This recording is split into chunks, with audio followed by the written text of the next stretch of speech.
አሰላሙ አሌይኩም ወራህመቱላሂ ወበረካቱ። ሰላም ውድ ቻናሌ ቤተሰቦች እንዴት ናችሁ? እኔ ያለው አልሐምዱሊላህ ሰላም ነኝ። እንደዚህ በቪዲዮ ከመጣሁ ትንሽ ቆየሁ መሰለኝ። ዛሬ በአዲስ ቪዲዮ መጥቼላችኋለሁ። በመጀመሪያ ለቻናሌ አዲስ የሆናችሁ ሰብስክራይብ በማድረግ ቤተሰብ ሆኖ የቻናሌ ቤተሰቦች ደግሞ ላይክ፣ ሼር እያደረጋችሁ አበረታቱኝ። ቪዲዮዬን ስትጀምሩ ላይክ ማድረጋችሁን አትርሱ። እይታ የላቸውም የምለቃቸው ቪዲዮዎች እና ብዙ ሰው ጋር እንዲደርስ የእናንተ ትብብር ያስፈልገኛል። ስትጀምሩ ላይክ ላይክ ላይክ ላይክ ማድረጋችሁን አትርሱ ውዶችዬ። እናማ አንዳንድ ጥያቄም ጠይቃችሁኛል፣ እሱንም መልሼላችሁ እንግዲህ ይቅርታ በመሀል ቪዲዮን አቋርጬ ነበረ፣ ተመልሼ መጥቻለሁ ውዶችዬ። ፊቴን አሞኛል። እኔ ኢትዮጵያ ስገባ ለምን እንደሆነ አላውቅም፣ ፊቴ በጣም ነው የሚቀያየረው። አሁን ደግሞ እንዴት እንትብትብ እንዳረገኝ ማለት ነው። እና መቼ ዕለት ነው ቪዲዮ ሰርቼ ነበረ። ከዛ በፊት ግን በነገራችን ላይ ዛሬ ላወራችሁ የመጣሁት ሀሳብ ልሰጣችሁ የመጣሁበት ጉዳይ ከዚህ በፊት ወደ ሀገር ስንገባ ምን ያስፈልገናል፣ ምን ይዘን እንግባ ብላችሁ በጠይቃችሁ የጥያቄ መሰረት እኔ ይዤው የመጣሁትንና የጠቀመኝን ነገር ለእናንተ ላካፍላችሁ ብዬ አንዳንድ ነገር ብያችሁ ነበር። እዛ ቪዲዮ ላይ እንግዲህ ብዙ ልጆች ማዳም አትገዛም፣ ኮንትራት ቤት ነን፣ ግን እኛ በራሳችን ብር ነው ሁሉን ነገር የምናሟለው፣ አይገዙም ብላችሁኛል። በሱ ነገር አስተያየት ልሰጣችሁ ፈልጋለሁ። ሌላው ደግሞ ስለ ቤት ጠይቂልን፣ ቦታ ባዶ ቦታ እንዲሁም ደግሞ ቤት ጠይቂልን ብላችሁ ነበር። መቼ ዕለት ነው አንድ ቪዲዮ ለቅቄ ነበረ። እሱ ቤት እንግዲህ ዋጋው ስንት ነው ያላችሁን ልጆች ቁጥሬ ያለ ዩቱብ ላይ አናግሩኝ፣ ሰዎቹ ጋር አገናኛቸዋለሁ ብያችሁ ነበር። አንዳንድ ልጆች ግን በጥያቄ ላይ ጥያቄ መደረብ ትወዳላችሁና የዛ የቤት ዋጋ 1.5 ነው። እዚሁ ላይ ልንገራችሁ። ድጋሜ ደግሞ ከዛ አማራጭ ያላችሁን ልጆች አላችሁ። ቤት ሞልቷል በዚህ በኔ ሰፈር፣ ግን ደግሞ ገሽ ከሆናችሁ አናግሩኝ፣ በውስጥ ሰዎቹ ጋር አገናኛችኋለሁ እላችኋለሁ ወዶችዬ። ሌላው ነገር ደግሞ ውሃ ገብቶለታል ወይ ማን ነው ቆጣሪ ያለው ወይ? እኔ ግን አንዳንድ ልጆች ቪዲዮውን እስከ መጨረሻው ድረስ አታዳምጡ ነው መሰለኝ ኮሜንት የምጽፉት። ሁሉንም ነገር እዛ ቪዲዮ ላይ ተናግሬያለሁ ማለት ነው። ቤትሽ ሩቅ ነው ወይ ለምትሉኝ ደግሞ ቤቴ ሩቅ አይደለም። እኔ በቅርብ ጊዜ ቦታ ገዝቼ ቤት የሰራሁት ከኔ ቀደም ያሉትም አስፓልት ስር ቤት አልሰሩም ውዶቼ። ድሮ የመጡት ናቸው ከተማ ውስጥ ቅርብ የሚያገኙት። ግን የኛ ሩቅ የሚባል አይደለም፣ 10 ደቂቃ እንኳን የሚፈጅ አይደለም ከከተማው ማለት ነው። እና ገጠር አይደለም ብዙ ጊዜ በእግርሽ ነው የምትሄጂው ምናምን የምትሉ ልጆች ያን ያክል በእግር የሚያስኬድ ረዝም መንገድ የለውም። ግን ለእኔ ደስ ይለኛል። ለምን 10 ደቂቃ ለማይሞላ መንገድ የባጃጅ አልከፍልም፣ በእግሬ ነው የሚሄደው። ምክንያቱም እኔ ገጠር ነው ያደግኩት፣ የገጠር ልጅ ነኝ። የ2 ሰዓት መንገድ የ1 ሰዓት መንገድ በእግሬ እየሄድኩ ገበያ እየገበየሁ ወፍጮ እያስፈጨን ውሃ ከወንዝ እየቀዳን ያደግነው እና እኔ ሩቅ ነው በእግሬ ሄድኩ ምናምን ብዬ አላማረርም። አልሐምዱሊላህ እላችኋለሁ። ሌላው ነገር ከዚህ በፊት መጀመሪያ ላይ እንደነገርኳችሁ ቪዲዮ ሰርቼ ነበር። ገንዘብ የማታወጡበትን ነገር ማዳማችሁ የምታሟላላችሁን ነገር አንዳንድ ነገር ይዛችሁ ኑ ብያችሁ ነበረ። ብዙ ልጆች አረ ማዳማችን አትገዛም ምናምን ያላችሁ ልጆች አላችሁ። ማዳማችሁን ግዴታዋን አሳውቋት። ማዳም ግዴታም አለባት። እኔ ማዘዝ ብቻ አይደለም የሷ እንትን ማለት ነው። እና አንድ ሰራተኛ ከሀገር ስትወስድ ፈርማ ብትታመሙ ልታሳክማችሁ፣ ልብስ የስራ ልብስ ልታለብሳችሁ፣ ሌላው ደግሞ እነ ሞደስ እነ ቅባት እነ ቫዝሊን ሁሉን ነገር አሟልታ ልትይዛችሁ ነው ፈርማ የምትወስዳችሁ ማለት ነው።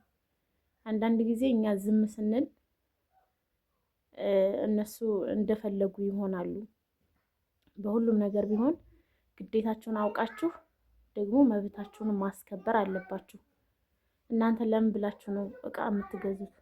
ለምን ሲባል እኔ አሁን የገጠመኝን ነገር ልንገራችሁ። በተለይ ሳውዲ ብዙ ማዳሞች እንደዚህ ይላሉና እኔ እንደሄድኩኝ ሳሙናም አልገዛልሽም ሞዴስም አልገዛልሽም ቅባት ማድረሽ ነው ምናምን አልገዛልሽም አለችኝ። ባዝሊን ምናምን ከዛ የሆነ ጊዜ ገዝተሽልኝ ነኝ ስላት 1 ወር ሞልቶኝ ብር በእጅ አይሰጡኝም። በእርግጥ ግን የምንፈልጊውን ነገር ከደሞዝሽ ላይ እንግዛልሽ ሲሉኝ እና በደሞዝሽ እንግዛልሽ ሲሉኝ አይ እኔ በደሞዜ አልገዛም ልሽ በደሞዜ የምገዛው ለምን ሲባል አልኳት። እናንተ እኮ ግዴታችሁ ነው ይሄንን ማሟላት አለባችሁ ስላት እንዳመረርኩባት ስታውቅ በራሷ ገዛች ማለት ነው። እና አንዳንድ ጊዜ እናንተም ሳትፈሩ መናገር አለባችሁ። ይሄ ግዴታቸው ነው። ብታማው ማሳከም አለባቸው።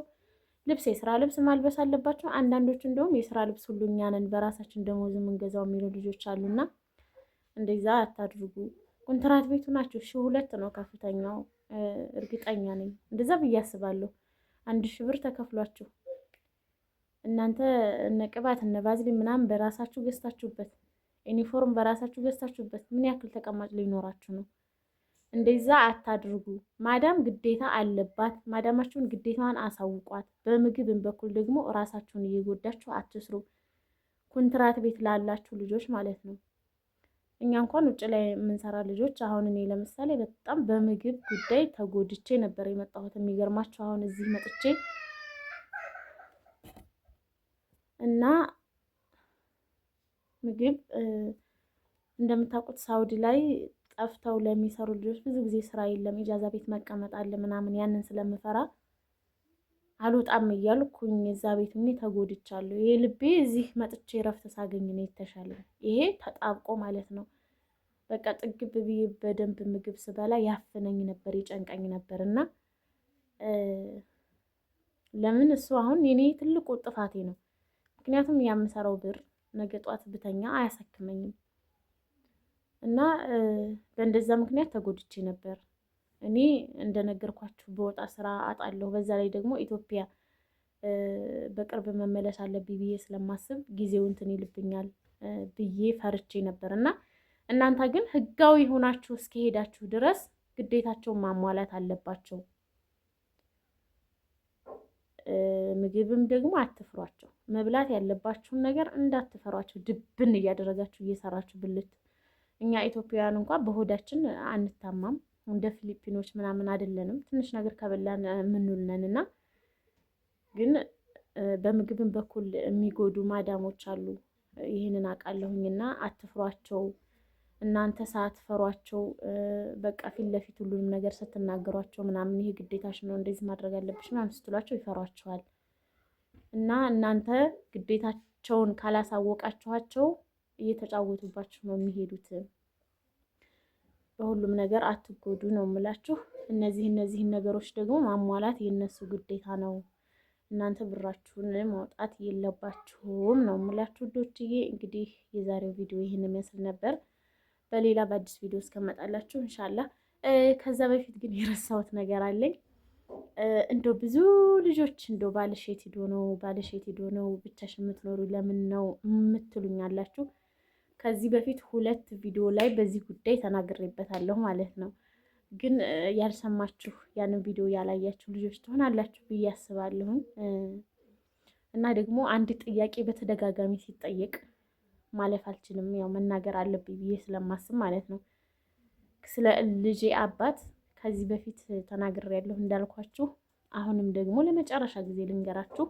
የልጄ አባት ጋር አብረን አይደለም የምንኖረው። ኢንሻአላህ ወደፊት የሚፈጠረውን ነገር አናቅም። አብረን ልንሆን ላንሆንም እንችላለን። ያንን አላህ ነው የሚያውቀው። ለጊዜው ግን አብረን አይደለንም። አባትና ልጅ መገናኘት ባለባቸው ሰዓት ይገናኛሉ ብያቸዋለሁ። ሌላ ምንም ነገር የለውም። እኔ ብቻዬን መሆኔ ምናምን የሚገርማችሁ ነገር ያን ያክል እንትን አይለኝም፣ አያሳስበኝም። እና አልሐምዱሊላህ ለኩል ሸይ በሁሉም ነገር በጣም ደስተኛ ነኝ። የሚገርማችሁ ማለት ነው።